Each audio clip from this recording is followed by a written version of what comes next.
¿Qué tanto estarías dispuesto a seguir predicando el Evangelio si tu vida corriera peligro?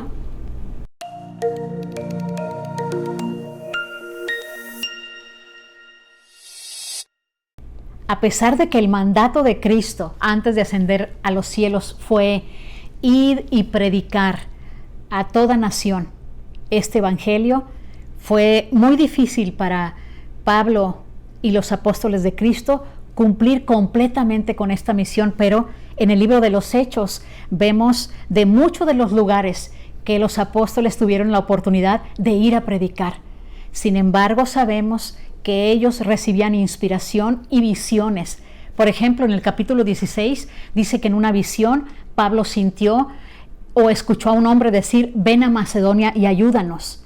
Y ahí se nombra a una mujer de nombre Lidia, que al escucharlo se convirtió.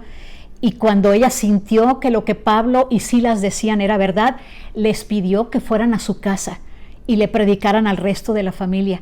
Yo creo que eso es lo que sentimos nosotros también hoy en día cuando conocemos el Evangelio y queremos que el resto de nuestra familia pueda sentir lo mismo que sentimos nosotros. Sin embargo, cuando ellos iban rumbo a la casa de los familiares de Lidia, dicen que había una joven que se les acercó y cada día les decía unas palabras que yo, de veras, cuando leí esa frase, yo no hubiera podido tener el discernimiento que tuvo Pablo, a menos que esta frase que mencionaba tan constantemente esta joven le haya dado otro sentido, porque ella les decía: estos hombres son siervos del Dios Altísimo, quienes os anuncian el camino de salvación. ¿Se imaginan a esta muchacha yendo cada día a donde estaba Pablo y Silas predicando y decir en alta voz: estos hombres son hombres del Altísimo, del Dios Altísimo? ¿Cómo es que Pablo pudo discernir que esta mujer lo que decía? Porque si juzgamos por la frase, no dice nada malo la frase, pero tiene mucho que ver cómo decimos las palabras. Y eso es lo que no nos podemos dar cuenta en las Escrituras, porque la frase está perfecta. Ella estaba dando testimonio de estos dos misioneros. Dice que ella tenía el espíritu de adivinación y Pablo pudo reconocer en ella.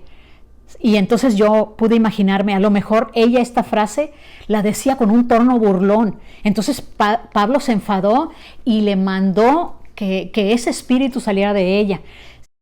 A las personas que no les convino cuando se les salió este espíritu malo a esta mujer, mandaron encarcelar a Pablo y a Silas. Y entonces vemos a ellos dos que se los encargan al carcelero y les dice: mucho cuidado con estos dos. Y el carcelero dice en las Escrituras que los lleva hasta un lugar al fondo de la prisión, como para asegurarse que no se escaparan. Dicen que en la noche Pablo oraba y cantaba. Y entonces dicen que hubo un gran terremoto en la prisión y las puertas de la cárcel se abrieron, de cada celda se abrió.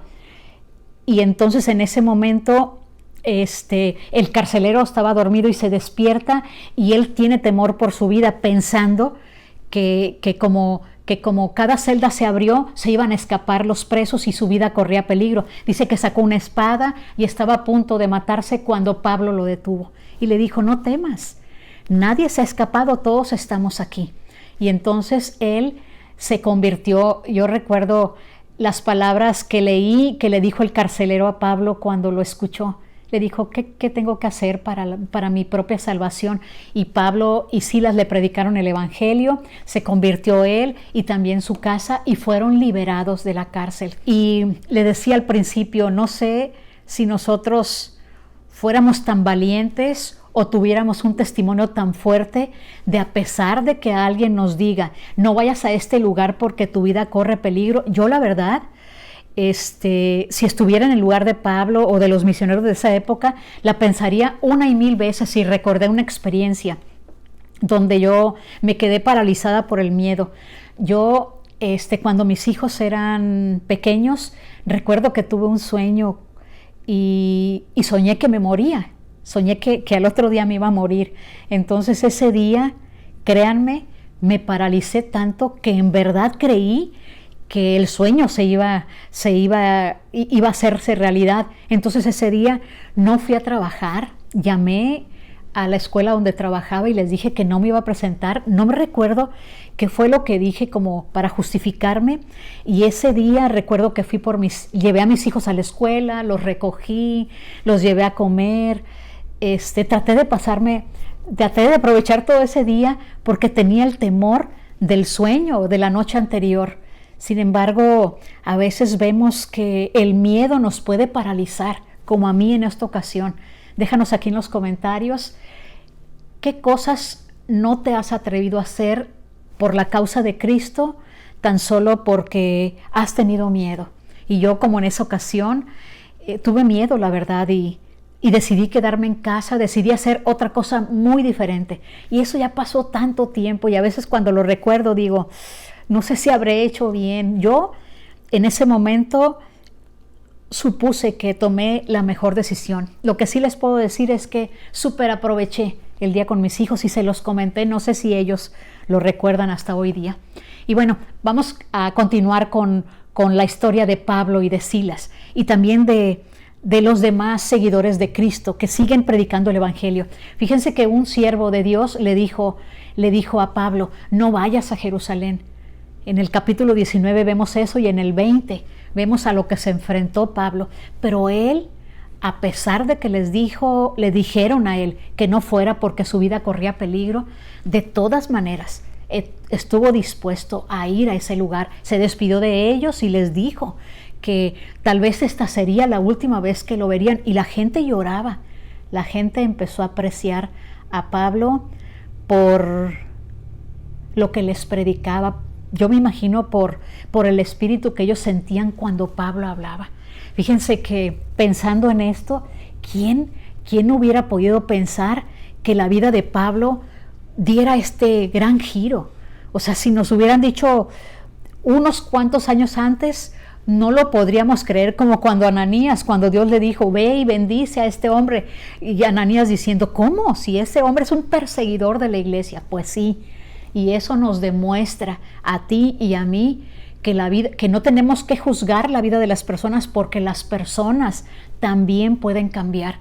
Yo sé que el ejemplo de Pablo tal vez sea uno entre mil, porque a pesar de que de veras Pablo ni calificaba para ser miembro de la iglesia por su pasado, por ser un perseguidor de los miembros de la iglesia, como cuando él recibe esta visión, cómo su vida dio un cambio. El de nosotros a lo mejor no sea de 360 grados nuestro cambio, pero también Dios está esperando que nosotros podamos cambiar, aunque sea con pequeños pasos. Me encanta un discurso que en esta semana nos sugiere, y precisamente en este discurso, leyéndolo yo, de la Leona de mayo del 2019 de el Elder Uchtdorf, se llama La obra misional. Dice, donde sea que se encuentren en este mundo, hay más que suficientes oportunidades de compartir las buenas nuevas del Evangelio de Jesucristo con las personas a las que conocemos, con las que estudiamos, con las que vivimos, con las que trabajamos y socializamos. Entonces, dice el Elder Uchtdorf que si realmente queremos compartir el Evangelio, las oportunidades están. Y si somos de las personas que no nos animamos, que no tenemos ese don tan natural de compartir el Evangelio, bueno, que nos lo propongamos, que oremos, que incluyamos en la oración una frase donde Dios nos capacite, nos diga a quiénes predicar el Evangelio. Y allí dice, con los que vivimos, con los que estudiamos, con los que socializamos. Hay un mundo de personas que tal vez está esperando escuchar de nosotros nuestro testimonio acerca de Cristo. Y me encantan las palabras de Pablo, porque nosotros somos linaje real. Y este es el testimonio que dejó aquí precisamente en estos capítulos Pablo, diciéndoles a las personas que creían en un Dios desconocido. Él les dijo, este es el Dios del cual les predico, de Cristo, que había venido y que había resucitado, y que gracias a Él nosotros obtendríamos la salvación. Amigos, hasta aquí te lo cuento en 10. Que podamos, a medida que nos preparemos espiritualmente, poder distinguir las voces cuando vengan de Dios y cuando no, para que nuestras decisiones siempre puedan ser buenas. Nos vemos en la próxima.